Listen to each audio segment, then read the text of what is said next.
Hey, I'm Doug Smith. I'm Richard Payton. And we're 95 North Productions. And you're about to find out a lot more about us on the Green Room Sessions.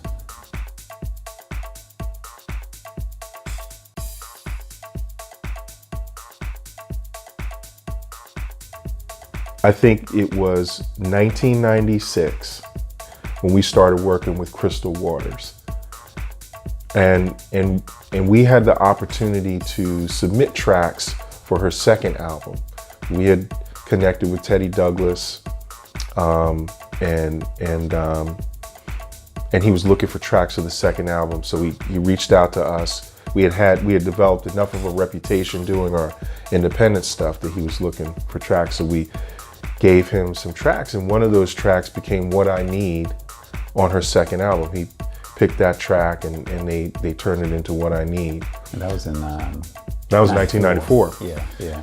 And on the strength of that, and the fact that she lived in the same, she lives in Silver Spring, Maryland, like 10 minutes from Richard's house. Corner. Yeah.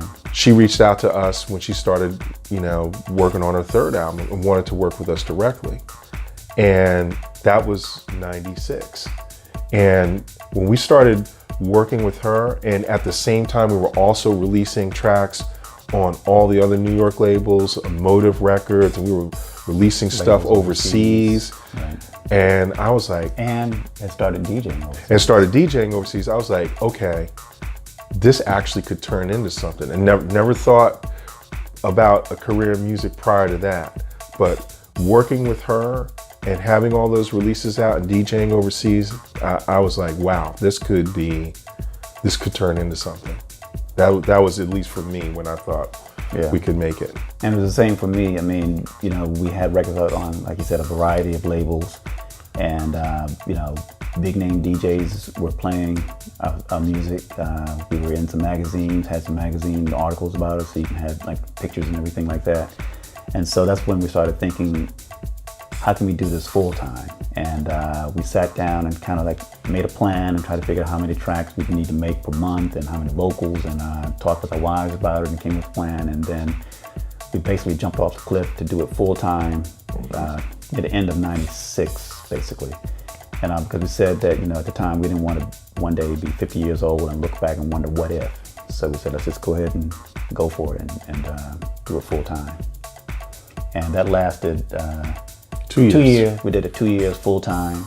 The first year was really good. Second year, there were some changes in the industry, and music here, house music, especially soulful house music, was starting to kind of go underground. And by that time, my wife and I had our first child, and then Doug and his wife had their first child. And then when you look at the money and then you look at the responsibilities, and if you know that you have something else that you can use to provide with your family, you have to really give it some serious thought. And we kind of debated, kind of went through it, and then we decided, with the way the market was going at the time, let's go on back to the regular 9 to 5, still do the music on the side.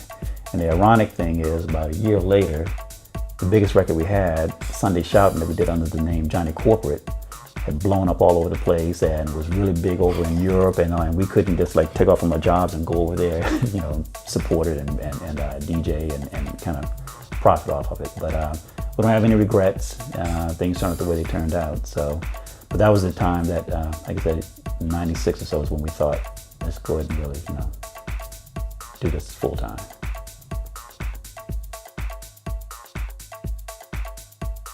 There's so many. And of course, there are a lot that have unfortunately passed away. If I had to name one right off the top of my head, I would say Stevie Wonder. Just because I would just like to be in the same room with him, working on some music, because he's written so much incredible music in his lifetime that I'd like to just be in his presence trying to just, work on something. But outside of that, I can't really just zero in. I mean, there'd be too many names that I would have to be trying to, come up with, I think.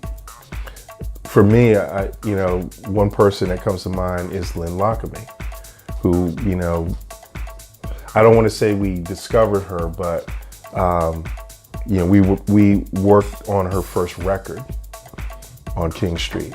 and to see where she is today is incredible. I mean, she's really parlayed that into a career. I mean, she sings full time. So I'd love to get to work with Lynn again. And then in terms of other artists, I mean, like Richard, there's so many. There's one artist, a new artist that I really like a lot, who's done a variety of music, and that's Anderson .Paak. I really love his music. He makes, hip hop, club music. So I'd really love to work with someone like him, or like Pharrell, who's got a broad sort of musical base and makes all kinds of different music. And I think it would be really cool to work with folks like that. So we've worked on other kinds of music. We've not released that music, or haven't had the opportunity to release that music, but we've worked on R&B records, hip hop records.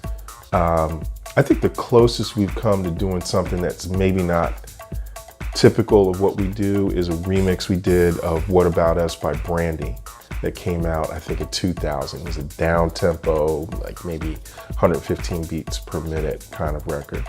But we like all kinds of music. On my way up here, I was listening to hip hop.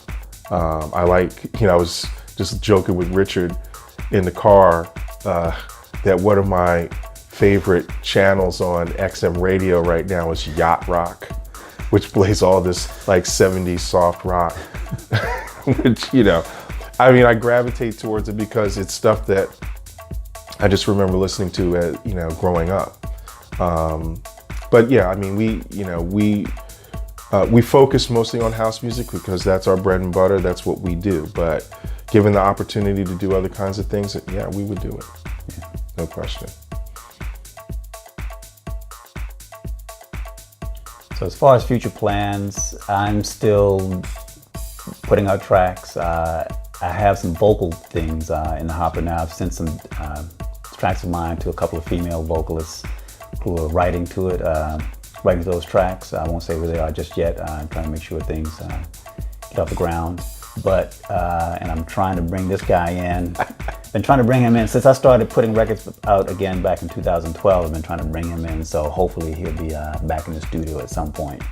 But that's it as far as future plans. Yeah, I mean, just to add some color to that, I've been out of it because I went back to law school in 2003, and I've been a practicing attorney since 2006, and I've been involved in a number of other things that have occupied my time. And so, yes, he has been, for any release from 2006 up to now, it has been him. I've had little to no involvement. I've just kind of, been on the sidelines, and so. Well, there was the one remix we did for Ken. Oh yeah. Was it 2011? Yeah, that's right. That was an actual quote unquote 95 North full production, and the bootleg of Erykah Badu that we put out. Yeah, was it 2016? I can't remember. 2017, I think. But at any rate, I'm at a point now where I can devote some time to it, and so like you said, I'm hoping to get back into it so we can do some true 95 North productions instead of 95 North productions produced and mixed by Richard Page. Right. Right. So if you notice on the mixes, I put Richard's 95 North mix. When he comes back in, it'll just be the 95. That's right. So that's right. You can tell the difference. That's right. Right. There you go. Right. So thank yous. Thank you to Patrick Scientific for having us on here. Thanks to the WEAA family for bringing us in, giving us this opportunity. Thanks to everybody in the DC, Baltimore area. Sam Burns, Mandrill, OG Pope, the Basement Boys, Henry the Man, Sonny Taylor. Too many folks to name. I want to send a shout out to my crew in Richmond, DJ Akmel, Tony Fernandez, the Masters of Sound DJs that run the RVA Soul House Fest, and this guy here, who, you know, for working with me and putting up with me over the last, I don't know how many years now, 20 years? 20. That's scary.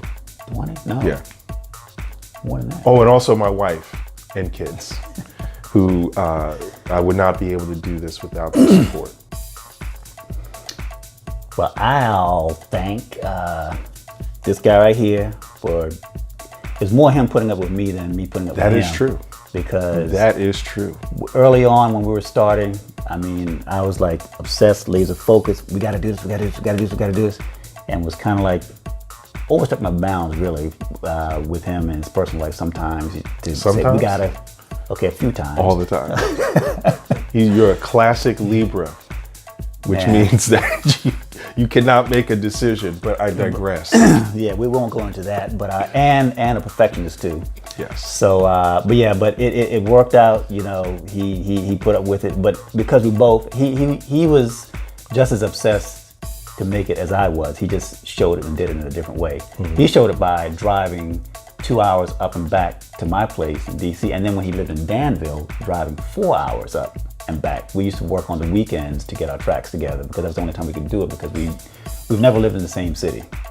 So we've always worked, you know, that way by him coming up. And but anyway, so thanking Doug, and also thanking the same list of people that he mentioned, and then my wife and family and kids, and also want to thank all the people who have liked our music over the years. It really is gratifying and humbling and inspiring when people say that, you know, I've still got this record, or one guy sent me a message saying that, you know, my life helped kind of like change his life, you know, with some of the lyrics that were in it.